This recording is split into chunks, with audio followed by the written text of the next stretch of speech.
اجي واش فراسك بلي تقدر تخرج الفلوس من الكيشي بلا ما يكون عندك حساب بنكي؟ عندك كتحب ديك الكيشي كيفرق الفلوس بوحدو؟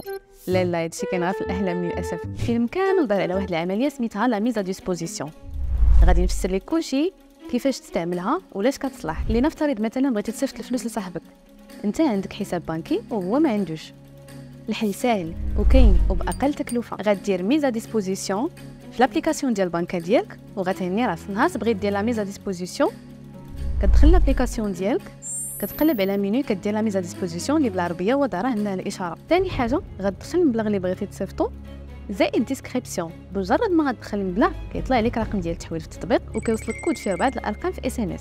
هذا الكود اش غدير به؟ داك الكود ورقم التحويل هو اللي غادي تصيفط لصاحبك، حيت به يقدر يتيري من الكيشي. الخطوه الاخيره هي يمشي للكيشي ويضغط على فوتري سون كارت، سحب بدون بطاقه، غيدخل رقم التحويل والكود. هكا غيخرجوا الفلوس بلا بطاقه بلا ريد بلا انتظارات.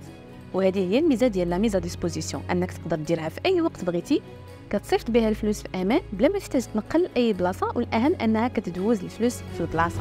بونوس، هذه العمليه تقدر توقف عليها مثلا الا شي نهار وحلتي في شي بلاصه وما كنتيش هز معاك البطاقه البنكيه واحتاجيتي الكاش، غتصيفط بها الفلوس لراسك وتاخذهم من الكيشي، وهانت سلكتي راسك بلا ما تسلف بلا والو.